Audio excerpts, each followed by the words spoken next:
మనం తీసుకోబోతున్న టాపిక్ ఏంటంటే లైవ్కి ఈరోజు మనం ఒక టైటిల్ ఇచ్చున్నాం ఆల్రెడీ. ఆ టైటిల్ చూసినట్లయితే ఓ కొడాలి, ఒక వంశీ, ఒక దేవినేని, అదేవిధంగా ఓ కేసీఆర్ నాని, ఓ రఘురామ్, ఇలా చెప్పుకుంటూ పోతే వైఎస్ఆర్సీపీలో ఉన్న కమ్మనేతలంతా కూడా నిజంగానే ఈ రోజు ఉన్న పరిస్థితుల్లో వాళ్ళ రాజకీయ భవిష్యత్తు ఏంటో అర్థం కాక నిజంగానే కొనరిల్లిపోతూ ఉన్నారు. అలాంటి సిచ్యువేషన్లో జగన్మోహన్ రెడ్డి ఈరోజు బయటకు వచ్చి కమ్మనేతల గురించి మాట్లాడుతూ ఉన్నారు. మా పార్టీలో ఉన్న కమ్మనేతలనే ఏదైతే చంద్రబాబు నాయుడు కానీ లోకేష్ కానీ టార్గెట్ చేస్తున్నారంటూ కూడా మాట్లాడుతూ ఉన్నారు. జగన్మోహన్ రెడ్డి ఈ మాటలు మాట్లాడిన తర్వాత ఇది ఒక పెద్ద జోక్ లాగా ఉంది. ఇంక్లూడింగ్ ఆ పార్టీలో ఉన్న కమ్మ సామాజిక వర్గానికి చెందిన నేతలు కూడా జగన్మోహన్ రెడ్డి మాట్లాడిన మాటలు చూసి నివ్వెరపోతూ ఉన్నారు.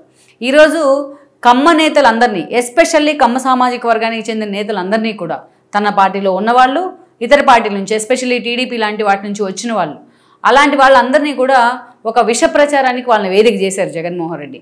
వాళ్ళని ఏ స్థాయిలో జగన్మోహన్ రెడ్డి వాడుకున్నారంటే పాపం వాళ్ళు ఫ్యామిలీని కూడా వదిలిపెట్టి జగన్మోహన్ రెడ్డి కోసం కష్టపడుతూ వచ్చారు ఇన్ని రోజులు కూడా. జగన్మోహన్ రెడ్డి ఒక చిటిక వేస్తే చంద్రబాబు నాయుడు మీద ఒంటి కాలుతో వెళ్ళేవాళ్ళు. జగన్మోహన్ రెడ్డి అలా ఒక చిన్న హింట్ ఇస్తే చాలు లోకేష్ క్యారెక్టర్ అసాసినేషన్ చేసేవాళ్ళు. అంతేకాదు జగన్మోహన్ రెడ్డి కోసం ఆయన స్కిన్ సేవ్ చేయడం కోసం ఎంత దూరమైనా వెళ్ళేవాళ్ళు ఈ కమ్మ సామాజిక వర్గానికి చెందిన నేతలంతా కూడా. తమ మూలాలేంటి, తాము ఎక్కడి నుంచి వచ్చాం, తమ రాజకీయ భిక్ష పెట్టింది ఎవరు, తమ రాజకీయం అసలు ఎక్కడి నుంచి స్టార్ట్ అయింది అన్న ఆలోచన లేకుండా వీళ్ళందరూ కూడా జగన్మోహన్ రెడ్డిని చూసుకొని రెచ్చిపోయిన సందర్భాలు ఉన్నాయి. అయితే ఇక్కడే అందరికీ అనుమానం రావచ్చు, వాళ్ళు ఏమన్నా చిన్నపిల్లల జగన్మోహన్ రెడ్డి కోసం రెచ్చిపోవడానికి అని. కానీ జగన్మోహన్ రెడ్డి ప్యాంపర్ చేస్తూ వచ్చాడు వాళ్ళని. ఎక్కడ ఇలా మాట్లాడిన వాళ్ళని ఆయన కంట్రోల్ చేసే ప్రయత్నం చేయాల. పైగా అలాంటి వాళ్ళందరికీ కూడా ఏదో కీలక పదవులు కట్టబెట్టే ప్రయత్నం చేశారు. ఏదైతే చిన్నపిల్లలకి అన్నం తినకపోతే చందమామను చూపించినట్టు, ఒక చాక్లెట్ ఇచ్చి తినిపించినట్టు జగన్మోహన్ రెడ్డి ఇలాంటి నేతలందరినీ కూడా నిజంగానే ఆయన ఒక హెప్నటైజ్ చేశారు అనుకోవచ్చు. ఒకరిని చూసి ఒకరు ముందు వెనుక ఆలోచించకుండా తమ భవిష్యత్తు ఏంటన్న ఒక దూరాలోచన లేకుండా రెచ్చిపోయినారు వీళ్ళంతా. ఈరోజు కేవలం ఒకే ఒక వ్యక్తి కోసం, ఒక వ్యక్తిని అధికారంలోకి తీసుకురావడం కోసం, ఒకే ఒక వ్యక్తి చేసిన అరాచకాలని పూర్తి స్థాయిలో సమర్థించడం కోసం పాపం వీళ్ళంతా కూడా కమ్మ సామాజిక వర్గానికి చెందిన వైఎస్ఆర్సీపీ నేతలంతా కూడా తమ భవిష్యత్తుని పణంగా పెట్టారు. ఇక ఇప్పట్లో మనం చూసినట్లయితే అలాంటి వాళ్ళ గురించి మనం చెప్పుకుందాం ఇంకా సేపట్లో. వీళ్ళకి వైఎస్ఆర్సీపీలో ఈ రోజున భవిష్యత్తు లేదు. అందరూ ఓటమి పాలై ఇంట్లో కూర్చోన్నారు. కొంతమంది జైల్లో మగ్గుతూ ఉన్నారు. ఎప్పుడు బయటకు వస్తారో తెలియదు. ఇంకొంతమంది మీద కేసులు పడ్డాయి, ఇంకొంతమంది మీద లుక్అవుట్ నోటీసులు వచ్చాయి. ఇక ఆ పార్టీలో ఉన్న ఒకరో ఇద్దరు నేతలు పూర్తిగా కామ్ అయిపోయారు. వీళ్ళ పరిస్థితి చూసిన తర్వాత ఆ ఒకరో ఇద్దరు మిగిలిన నేతలకు కూడా ఈరోజు వాయిస్ రావట్లేదు. సో అంటే ఇక వేరే పార్టీలోకి వెళ్దామన్నా, తాముకు రాజకీయ భిక్ష పెట్టిన టీడీపీ లాంటి పార్టీలోకి వెళ్దామన్నా వాళ్ళకి అక్కడ పూర్తిగా డోర్స్ క్లోజ్ అయిన పరిస్థితి ఉంది. అసలు ఇలాంటి నేతలు వేరే పార్టీలోకి వెళ్తే చేర్చుకునేందుకు ఆ పార్టీ సిద్ధంగా ఉందా లేదా అనేది కూడా ఒక పెద్ద క్వశ్చన్ మార్కే. సో ఆ అవకాశము లేదు. అలాగని జనసేన లాంటి పార్టీల వైపు చూద్దామా అంటే అక్కడ స్కోప్ కనిపించట్లేదు. సో పూర్తిగా రాజకీయంగా వాళ్ళకు వాళ్ళు సమాజ్ చేసుకున్నట్లే, వాళ్ళకు వాళ్ళే ఒక గొయ్యి తీసుకొని తమ నెత్తిని తామే మట్టేసుకున్న విధంగా ఈరోజు జగన్మోహన్ రెడ్డి కోసం పనిచేశారు. అలాంటి వాళ్ళని ఆ స్థాయిలో భ్రష్టు పట్టించిన జగన్మోహన్ రెడ్డి ఈరోజు అలాంటి సామాజిక వర్గం గురించి, అలాంటి కమ్మ సామాజిక వర్గ నేతల గురించి మాట్లాడుతూ ఉంటే నిజంగానే ఆయన పక్కనే ఉన్న ఆ నేతలే సిగ్గుపడుతూ ఉన్నారు. ఎందుకంటే ఈ రోజున జగన్మోహన్ రెడ్డి తీరు చూసినట్లయితే అసలు నిజంగానే ఆయన మనం మాట్లాడిన మాటలు, కమ్మ సామాజిక వర్గ నేతలను ఉద్దేశించి మాట్లాడిన మాటలు చూస్తే ఎవరికైనా నవ్వు వస్తుంది. ఈ నిన్న మొన్న పొలిటికల్గా అప్లిఫ్ట్ అయిన వాళ్ళకి, రాజకీయాల్లో కొత్తగా ఓనమాలు దిద్దే వాళ్ళకి కూడా నివ్వెరపోతూ ఉన్నారు జగన్మోహన్ రెడ్డి మాటలు చూసిన తర్వాత. ఈయన వల్ల ఎఫెక్ట్ అయిన కమ్మ సామాజిక వర్గ నేతలు ఒకరు కాదు, ఇద్దరు కాదు, ఎంతోమంది ఉన్నారు. ఏ సామాజిక వర్గం వాళ్ళని టార్గెట్ చేయడానికి ఆ సామాజిక వర్గాన్ని వాడుకోవాలి, వాళ్ళని వాడుకునేందుకు తన స్కిన్ సేవ్ చేయించుకునేందుకు ఎంత దూరమైనా వెళ్ళాలనే ఒక కల్చర్ని ఇంపోజ్ చేస్తారు జగన్మోహన్ రెడ్డి రాజకీయాల్లో. ఈరోజు మళ్ళీ అదే సామాజిక వర్గాన్ని అన్ని రకాలుగా వేధించి, వెంటాడి, హింసించి, కేసులు పెట్టి వాళ్ళని భౌతికంగా కూడా ఎలిమినేట్ చేసే ప్రయత్నం చేస్తూ వచ్చిన జగన్మోహన్ రెడ్డి ఆ సామాజిక వర్గం గురించి ఈరోజు మాట్లాడుతూ ఉంటే ఆ పార్టీలో ఉన్న అదే సామాజిక వర్గం నేతలు లబోదిబోమంటా ఉన్నారు. ఈరోజు చూస్తే ఒక దేవినేని అవినాష్ తన తండ్రి ఏదైతే 14 ఎన్నికల్లో తనతో పాటు టీడీపీలోకి వచ్చారు. టీడీపీలోకి వచ్చిన తర్వాత ఆయన చనిపోవడం జరిగింది కొద్ది రోజులకే నెహ్రూ. అయితే నెహ్రూ చనిపోయిన తర్వాత లైక్ రామ్మోహన్ నాయుడిని ఎర్రనాయుడు చనిపోయినాక ఎలాగైతే ప్యాంపర్ చేశారో చంద్రబాబు నాయుడు, అలాగే అవినాష్ని కూడా ప్యాంపర్ చేశారు. అంతేకాదు ఆయనకి తెలుగు యువత బాధ్యతలు ఇచ్చారు. బట్ అవినాష్ కూడా అంతే సోబర్గా ఉండేవాళ్ళు. దాన్ని అక్కడి నుంచి చూస్తే ఎన్నికల నాటికి కొడాలి నాని చేతిలో ఆయన ఓడిపోతాడని తెలిసి కూడా ఫస్ట్ టైం ఆయన ఎమ్మెల్యేగా పోటీ చేయించారు గుడివాడ నుంచి. పిన్నమనేని దగ్గర నుంచి అటు రావి వరకు అందరినీ కూడా కన్విన్స్ చేశారు చంద్రబాబు నాయుడు ఆ రోజు అవినాష్ కోసం. బట్ ఓడిపోయిన వెంటనే ఆ రోజు వైఎస్ఆర్సీపీ అధికారంలోకి వస్తే ఆ పార్టీలోకి వెళ్ళిపోయారు అవినాష్. తను ఎవరి మీద అయితే పోటీ చేశాడో అలాంటి వ్యక్తితో పాటు వెళ్ళి జగన్మోహన్ రెడ్డి పంచం చేరారు. వన్స్ చేరారో లేదో హఠాత్తుగా గంగ చంద్ర చంద్రముఖిగా మారినట్టు మారిపోయారు ఆయన ఆ సినిమాలో చూపించినట్టు. అనేక రకాలుగా అటు చంద్రబాబు నాయుడిని లోకేష్ని టార్గెట్ చేస్తూ ఉండేవాళ్ళు. తల్లిపాలు తాగి రొమ్ము గుద్దే విధంగా ఎన్నోసార్లు వాళ్ళని హ్యూమిలేట్ చేసే విధంగా ఆయన మాట్లాడారు. ఏకంగా ఈ రోజున ఎన్నికలకు ముందు పార్టీ ఆఫీస్ మీద దాడి చేసిన పరిస్థితి, తనకు రాజకీయ భిక్ష పెట్టిన టీడీపీ ఆఫీస్ మీద ఆయన దాడికి వెళ్ళిన పరిస్థితి, ప్రధాన నిందితుడిగా ఉన్న పరిస్థితి ఉంది.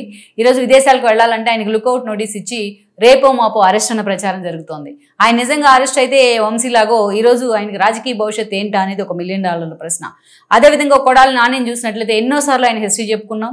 టీడీపీ నుంచి పొలిటికల్ ఎంట్రీ ఇచ్చి ఆ తర్వాత వైసీపీలోకి వచ్చి ఒక గుడివాళ్ళ నాని కాన్స్టిట్యున్సీ తన ఓన్ బేస్గా మార్చుకున్న చరిత్ర కొడాలి నానిది.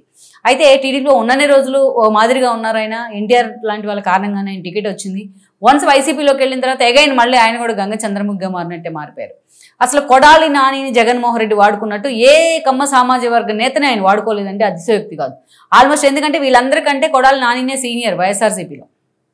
తలసిల రఘురామ్ లాంటి వాళ్ళు ఎప్పటి నుంచో ఉన్నా ఆయన అంతగా నోరు బారేసుకోనో లేకపోతే వీళ్ళలాగా నోరు అదుపులో పెట్టుకోకుండా యువతలకు టార్గెట్ అయిన సందర్భం అయితే లేదు. ఆయన ఎప్పుడు ప్రోగ్రామ్ కమిటీ చూసుకుంటూ ఉండేవాళ్ళు. జగన్మోహన్ రెడ్డి ప్రతిపక్ష నేతగా ఉన్నా సీఎంగా ఉన్నా ఆయన అంతే ఎప్పుడు ఉండేవాళ్ళు, కానీ అంత సీరియస్గా పాలిటిక్స్లోకి ఇన్వాల్వ్ కాలేదు. సో ఆయన ఒకనే కొంచెం డిఫరెంట్ అని చెప్పుకోవచ్చు తలసిల రఘురామ్ వీళ్ళందరికంటే. అధికారంలో ఉన్న ఆయన నోరు బారేసుకున్న సందర్భాన్ని అయితే మనం చూడం. ఆయన పనేదో ఆయన చేసుకుంటూ ఉండేవాళ్ళు. దానికి ప్రతిఫలంగానే ఆయన మీద అందరికి సాఫ్ట్ కార్నర్ ఉంది, అందుకే ఆయనకి ఎమ్మెల్సీ కూడా వచ్చింది. దెన్ అక్కడి నుంచి మనం చూస్తే కొడాలి నాని. సో కొడాలి నాని లాంటి వాళ్ళని నిజంగానే జగన్మోహన్ రెడ్డి ఆ స్థాయిలో వాడుకున్నారు. ప్రతిపక్షంలో 2014లో ఆయన వైఎస్ఆర్సీపీ నుంచి గెలిచారు. అప్పటి నుంచి కూడా వాడుకుంటూనే వచ్చారు జగన్మోహన్ రెడ్డి. ఎన్నోసార్లు కొడాలి నానిని అసెంబ్లీ వేదికగా బూతులు మాట్లాడుతూ ఆయన ప్రొవోక్ చేసే ప్రయత్నం చేశారు జగన్మోహన్ రెడ్డి. కొడాలి నాని లాంటి వాడు నాకు ఉన్నాను అంటూ అసెంబ్లీ వేదికగా జగన్మోహన్ రెడ్డి ప్రకటించిన తీరుతో కొడాలి నాని ఇంకా రెచ్చిపోయిన సందర్భాలు ఉన్నాయి.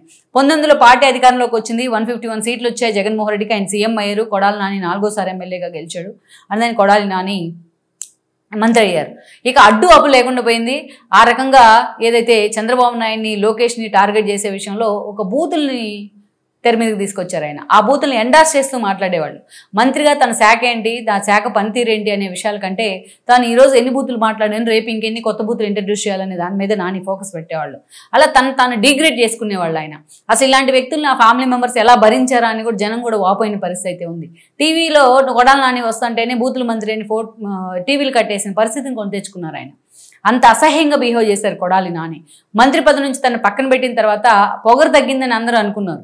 కానీ అప్పటికి కూడా చంద్రబాబు నాయుడు బూట్లు పాలిష్ చేస్తాను ఆయన గెలిస్తే అంటూ సవాలు చేశారు. జూనియర్ ఎన్టీఆర్కి సంబంధం లేకుండా ఆయన తీసుకొచ్చి లోకేష్ కోసం జూనియర్ని చంద్రబాబు నాయుడు తొక్కేస్తున్నారంటూ ఎన్నికల్లో ప్రచారం చేశారు. సో ఇప్పుడు ఏంటి పరిస్థితి? ఓడిపోయారు మొన్నటి ఎన్నికల్లో. తనకన్నా చాలా జూనియర్ అయిన వెనిగల రాము చేతిలో ఈరోజు హార్ట్ సర్జరీ అయ్యి బెంగళూరుకే పరిమితమయ్యారు. తన వారసులను ఇంట్రడ్యూస్ చేద్దామని అనుకుంటున్నా ఆ సీన్ అక్కడ కనిపించట్లేదు. ఈరోజు వెనిగల రాము పనితీరుతో కొడాలి నాని పని అయిపోయినట్టే అన్న చర్చ అయితే జరుగుతూ వస్తుంది. ఈరోజు కొడాలి నాని కూడా ఆల్రెడీ లుక్అవుట్ నోటీస్ ఇచ్చిన పరిస్థితి ఉంది. ఆయన మీద 100 కేసులు ఉన్నాయి ఈ రోజు అనేక రకాలుగా. సో ఇక అక్కడి నుంచి చూస్తే వంశీ గురించి ఎంత తక్కువ మాట్లాడుకుంటే అంత మంచిది. ఈరోజు గన్నవరం పార్టీ ఆఫీస్ తగలబెట్టిన కేసులో అరెస్ట్ అయ్యి ఆయన జైల్లో ఉన్నారు. ఆల్మోస్ట్ ఈరోజు చూసినట్లయితే రిమాండ్ల మీద రిమాండ్లు పడుతూ ఉన్నాయి. ఆయన ఆహారం కూడా మారిపోయింది, ఆయన మాట తీరు కూడా మారిపోయిన పరిస్థితి అయితే ఉంది. ఈరోజు ఇప్పట్లో ఆయన బయటకు వచ్చే సిచ్యువేషన్ అయితే లేదు. టీడీపీ నుంచి టికెట్ తీసుకొని ఎంపీ టికెట్ ఒకసారి ఓడిపోయారు, మళ్ళీ గన్నవరం నుంచి గెలిచారు. నెక్స్ట్ ఎలక్షన్స్లో 14లో చావు దప్పి కన్నులొట్టపోయిన విధంగా స్వపక్షంలోనే విపక్షంలాగా వ్యవహరించే వాళ్ళు ఆయన జగన్మోహన్ రెడ్డికి సపోర్ట్ చేయడం కానీ, ఆయన ఆలింగనం చేసుకోవడం కానీ, దేవినేని మాతో ఇష్యూస్ కానీ, పిఎస్ఆర్ ఆంజనేయులతో గొడవలు కానీ, ఇలా అనేక సార్లు కాంట్రవర్సీలో ఇరుక్కున్నారు వంశీ. నిజానికి టీడీపీ లాంటి పార్టీ ఆయనకి టికెట్ ఇవ్వాల్సింది కాదు. ఎగైన్ చంద్రబాబు నాయుడు మళ్ళీ 2019లో ఆయనకి టికెట్ ఇస్తే గెలిచిన వెంటనే కొడాలి నానితో పాటు వెళ్ళి వైఎస్ఆర్సీపీలోకి వెళ్ళారు. వీళ్ళందరికంటే 2 ఆకులు ఎక్కువే చదివాను అన్నట్టుగా ఆఖరికి తనకు రాజకీయ భిక్ష పెట్టిన టీడీపీ లాంటి పార్టీ, ఆ పార్టీ పునాదికి కారణమైన ఎన్టీఆర్ లాంటి ఒక కూతుర్ని ఎవరైతే భువనేశ్వర్ని, ఆమెను కూడా క్యారెక్టర్ అసాసినేషన్ చేసే విధంగా వంశీ అవమానించిన తీరు అందరికీ తెలుసు. అసలు ఈ విషయాన్ని ఆయన వెంట నడిచిన ఆయన అభిమానులు కూడా డైజెస్ట్ చేసుకోలేకపోయారు, టీడీపీ నుంచి వచ్చిన వాళ్ళు కూడా. అలా అనేక రకాలుగా చాలా హ్యూమిలేట్ చేసే ప్రయత్నం చేశారు ఆయన. లోకేష్ పుట్టుకుని కూడా అవమానించారు. చంద్రబాబు నాయుడు కన్నీళ్ళకి కూడా కారణమయ్యారు. ఈరోజు దాని ఫలితమే అనుభవిస్తున్నారు. తన తల్లిని అవమానించిన వాళ్ళు ఎవరిని వదిలిపెట్టను అంటూ కూడా లోకేష్ ఛాలెంజ్ చేశారు గన్నవరం వేదికగా. ఈరోజు అదే నిజమవుతున్న పరిస్థితి అయితే ఉంది. ఒక కేసు కోసం ఆయన అరెస్ట్ చేస్తే ఈరోజు 1000 కేసులు ఆయన చుట్టుముడుతూ ఉన్నాయి. ఈరోజు అసలు వంశీ భవిష్యత్తు ఏంటి, అసలు ఆయన బయటకు వచ్చి గతంలో లాగా ఉండగలరా అనేది ఒక పెద్ద $1 మిలియన్ ప్రశ్న అనుకోవచ్చు. అలా వంశీ తన రాజకీయ భవిష్యత్తుకి తానే సమాధి వేసుకున్నారు జగన్మోహన్ రెడ్డిని నమ్ముకొని. ఇలా చెప్పుకుంటూ పోతే ఒక అబ్బాయి చౌదరి పాపం ఆయన నయం చాలా వీళ్ళందరికంటే చాలా బెటర్. చింతమనేని చేతిలో ఓడిపోయినా, ఇప్పుడు మొన్నటి ఎన్నికల్లో ఓడిపోయినా, అంతకుముందు గెలిచినా ఈ స్థాయిలో నోరు బారేసుకొని అబ్బాయి చౌదరి రాజకీయం చేసిన సందర్భాన్ని అయితే మనం చూడం. అలా చాలామంది నేతలు ఈరోజు అనేక రకాలుగా సఫికేషన్ ఫీల్ అవుతారు. ఒక వాసిరెడ్డి పద్మ ఆవిడ నిజంగానే ప్రజారాజ్యం నుంచి పొలిటికల్ ఎంట్రీ ఇచ్చారు. ప్రజారాజ్యంలో టికెట్ అయితే అవకాశం దక్కలేదు. ఆ తర్వాత వైఎస్ఆర్సీపీలోకి వచ్చారు. జగన్మోహన్ రెడ్డి కోసం ఎలా పనిచేస్తారంటే ఆవిడ షర్మిల పాదయాత్రలో ఆమెనే మొత్తం పాదయాత్ర చూసుకున్నారు దగ్గరుండి. మరి జగన్మోహన్ రెడ్డి పాదయాత్రలో కీలక భాగస్వామి అయ్యారు. అయినా సరే ఆమెకి టికెట్ కోసం ఆమె 19లో ఎక్స్పెక్ట్ చేసిన టికెట్ అయితే ఇవ్వలేదు ఆవిడకి. బట్ మహిళా అధ్యక్షురాలు పదవి ఇచ్చారని అందరూ చెప్పుకుంటున్నప్పటికీ అంతకంటే ఎక్కువగానే జగన్మోహన్ రెడ్డి కోసం ఆమె పనిచేయడం జరిగింది. జగన్మోహన్ రెడ్డి స్కిన్ సేవ్ చేయడం కోసం ఆమె చంద్రబాబు నాయుడిని వాడు వీడు అని ప్రెస్ మీట్లో మాట్లాడిన సందర్భాలు కూడా ఉన్నాయి. అలా చంద్రబాబు నాయుడు మీద ఏకంగా ఒంటికాల మీద వెళ్ళింది ఆవిడ మహిళా అధ్యక్షులుగా, మహిళా కమిషన్ చైర్పర్సన్గా ఉన్న సమయంలో. ఈ రోజు ఆమె పార్టీ నుంచి ఎగ్జిట్ అయింది. ఆమె ఏ పార్టీలో జనసేనలోకి వెళ్దామన్నా, టీడీపీలోకి వెళ్దామన్నా ఆ స్థాయిలో ఆమెకి వెల్కమ్ చెప్పని పరిస్థితి. ఓ కర్ణం బలరాం అసలు టికెటే ఇవ్వలేని పరిస్థితి. గొట్టిపాటి రవి ఉన్నారు కాబట్టి అద్దెంకిలో ఆయన టికెట్ దక్కిన పరిస్థితి ఉంది 2019 ఎలక్షన్ సమయంలో. కానీ చంద్రబాబు నాయుడు లక్కీగా ఆయన నెత్తిన ఆమంచి కృష్ణమోహన్ పాలు పోసారు కర్ణం బలరాం నెత్తిన. లాస్ట్ మినిట్లో టీడీపీ నుంచి ఆయన వెళ్ళిపోయిన కారణంగా కర్ణం బలరాం తీసుకొచ్చి చీరాల్లో నిలబెట్టారు పాపం చంద్రబాబు నాయుడు, కొండయ్య లాంటి వాళ్ళని పక్కన పెట్టి. సో గెలిచారు. వెళ్ళి పోతుల సునీతకి ఎమ్మెల్సీ ఉంది అప్పటికి, ఆమెను కూడా తీసుకొని వెళ్ళి ఆయన వైఎస్ఆర్సీపీలో చేరారు. ఈ రోజు ఏంటి పరిస్థితి? మొన్నటి ఎన్నికల్లో ఆయన ఓడిపోయారు. అటు ఆమంచితో సఫికేషన్ ఉంది చీరాల్లో, ఇటు కొండయ్య ఎమ్మెల్యేగా గెలిచారు మొన్నటి ఎన్నికల్లో. తన కొడుకుని నిలబెడితే ఆయన ఓడిపోయారు. 2 సార్లు ఓడిపోయారు ఆయన. ఒకసారి అద్దంకి నుంచి ఓడిపోయారు 14లో, ఇప్పుడు చీరాల నుంచి ఓడిపోయారు. తన కొడుకు భవిష్యత్తు ఏంటా అన్న ఒక డైలమా ఉంది. ఆయనకు అనారోగ్య పరిస్థితులు ఉన్నాయి. అటు తను నమ్ముకొని వచ్చిన బాలినేని లాంటి వాళ్ళు ఈ రోజున జనసేనలోకి వెళ్ళిపోయారు. టీడీపీలో ఎంట్రీ లేదు, జనసేనలోకి అవకాశం లేదు. అలా తన భవిష్యత్తును ఆయనే డైలమాలో పడేసుకున్నారు. సో ఇక ఇలా చెప్పుకుంటూ పోతే ఈ కమ్మనేతల జాబితా కొండవీటి చాంతాడంత అవుతుంది. ఎక్కడో ఒకరిద్దరు అబ్బాయి చౌదరి లాంటి వాళ్ళు, ఒక తలసరి రఘురాం లాంటి వాళ్ళు ఒక కొంత ఎగ్జామ్షన్ అనుకోవాలి. ఇలాంటి పరిస్థితి వస్తుందని గమనించే వసంత కృష్ణ ప్రసాద్ లాంటి వాళ్ళు చాలా స్మార్ట్ ప్లే చేశారు. ఎన్నికలకు ముందే పార్టీలోంచి వెళ్ళిపోయారు. లైక్ ఒక యార్లగడ్డ వెంకట్రావు కావచ్చు, ఇలాంటి వాళ్ళంతా వైసీపీ నుంచి ఎన్నికలకు ముందే వెళ్ళిపోయారు. ఈరోజు మనం చెప్పుకున్న నేతలందరి భవిష్యత్తుని సమాధి చేసింది జగన్మోహన్ రెడ్డి. మనం చెప్పుకున్న వాళ్ళంతా కూడా సోకాల్డ్ కమ్మ సామాజిక వర్గానికి చెందిన వాళ్ళే. మరి వీళ్ళందరి భవిష్యత్తుతో ఫుట్బాల్ ఆడుకున్నారు జగన్మోహన్ రెడ్డి. ఆడుకోవడమే కాదు, జగన్మోహన్ రెడ్డి వాళ్ళు బూతులు మాట్లాడుతుంటే వాళ్ళని కంట్రోల్ చేయకపోగా, వాళ్ళు బూతులతో రెచ్చిపోతుంటే వాళ్ళని ఎక్కడా కూడా అడ్డుకట్టు వేసే ప్రయత్నం చేయకపోగా, వాళ్ళకు ఒక ఏదైతే లైసెన్స్ ఇచ్చినట్టుగా కూడా జగన్మోహన్ రెడ్డి బిహేవ్ చేసేవాళ్ళు. ఈరోజు చూస్తే రప్ప నరుగుతామంటే నరిగితే తప్పేంటని మాట్లాడుతున్న జగన్మోహన్ రెడ్డి ఆ రోజు కూడా వీళ్ళని ఇలాగే ప్రమోట్ చేస్తూ వచ్చారు. ఆయన అధికారాన్ని చూసుకొని ఆయన ఇచ్చే బిస్కెట్ల కోసం ఆశపడి వాళ్ళు రెచ్చిపోయిన తీరు ఈరోజు వాళ్ళ జీవితాలను కూడా సమాధి చేసింది. ఎస్పెషల్లీ పొలిటికల్గా వచ్చారు వన్స్ అంటేనే అది ఒక పులి మీద సవారీ లాంటిది. అట్లా పులి మీద సవారీ అనేది ఎప్పుడు దిగితే ఆ పులి చంపేస్తుంది అంటారు. సో అలా అని కంటిన్యూ చేద్దామని ఇప్పుడు వాళ్ళకి ఆప్షన్ కూడా కనిపించట్లేదు. టీడీపీలో అవకాశం లేదు, జనసేనలో స్కోప్ లేదు, బీజేపీలోకి వెళ్ళేంత సీను లేదు. సో ఇలాంటి పరిస్థితుల్లో జగన్మోహన్ రెడ్డిని నమ్ముకుని వాళ్ళంతా కూడా ఈరోజు కుదేలైపోయిన పరిస్థితుల్లో ఉంటే అలాంటి కమ్మ సామాజిక వర్గాన్ని చంద్రబాబు నాయుడు టార్గెట్ చేస్తున్నారు. వాళ్ళంటే చంద్రబాబు నాయుడుకి పడట్లేదు అని మాట్లాడుతున్నారు. ఈరోజు చెవిరెడ్డిది ఏం సామాజిక వర్గం? మిథున్ రెడ్డి లిక్కర్ మాఫియా కేసులు ఇరుక్కున్నారు, ఆయనదేం సామాజిక వర్గం? సజ్జల శ్రీధర్ రెడ్డి ఆల్రెడీ అరెస్ట్ అయ్యారు, ఆయనదేం సామాజిక వర్గం? రాజ్ కేసీ రెడ్డి అరెస్ట్ అయ్యారు, ఆయనదేం సామాజిక వర్గం? వీళ్ళంతా కూడా పలు కేసుల్లో నందిగం సురేష్ దగ్గర నుంచి పిన్నెల్లి దాకా అన్ని కేసులు ఇరుక్కుని ఉన్నారు. సో వీళ్ళందరిది కమ్మ సామాజిక వర్గం కాదు. కానీ జగన్మోహన్ రెడ్డి కమ్మ సామాజిక వర్గం మీద ఏదో ప్రేమ గారిపోతున్నట్టు ఆయన మాట్లాడుతున్న తీరు, చంద్రబాబు నాయుడిని కమ్మ సామాజిక వర్గానికి విలన్గా పోర్ట్రేట్ చేస్తున్న తీరు చూసి నివ్వెరిపోతూ ఉన్నారు ఆయన పక్కన ఉన్న నేతలంతా. ఇన్ని రోజులకి మేము గుర్తొచ్చామా అని. వీళ్ళందరిలో మనం చెప్పుకున్న వాళ్ళలో ఒక్క వంశీని తప్ప జగన్మోహన్ రెడ్డి ఎవరిని కూడా పరామర్శించలేదు ఇన్ని కేసులు పడుతున్నప్పటికీ. వసంత కృష్ణనాథ్ దగ్గర నుంచి యార్లగడ్డ వెంకట్రావు లాంటి నేతలు ఎంతో అవమానం పొంది వెళ్ళిపోతుంటే జగన్మోహన్ రెడ్డి వాళ్ళని ఆపే ప్రయత్నం చేయాల. కేసీఆర్ నాని లాంటి వాళ్ళు లాస్ట్ మినిట్లో వచ్చిన హడావిడిగా టికెట్ ఇచ్చి ఆ రకంగా వాళ్ళని రోడ్డును పడేసే ప్రయత్నం, రాజకీయ సన్యాసం ఇచ్చే ప్రయత్నం చేశారు. ఈరోజు ఒక పీవీపీ లాంటి వాళ్ళు, కోనేరు ప్రసాద్ లాంటి వాళ్ళు ఈ నమ్ముకుని విజయవాడ నుంచి పోటీ చేసి అసలు రాజకీయాల్లోనే లేకుండా పోయారు. సో అలాంటి జగన్మోహన్ రెడ్డి ఈరోజు కమ్మ సామాజిక వర్గం గురించి మాట్లాడుతూ ఉంటే నోటితో నవ్వట్లా జనాలు.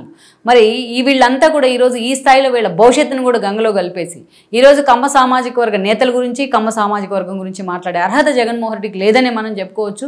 లెట్స్ సీ మరి ఇప్పటికైనా ఇలాంటి నేతలందరూ కూడా జగన్మోహన్ రెడ్డి విషయంలో కళ్ళు తెరిచే ప్రయత్నం చేస్తారో లేదా అన్నది మనం చూడాల్సి ఉంది. ఈ వీడియో మీకు నచ్చినట్లయితే please share, like and subscribe R24 Telugu.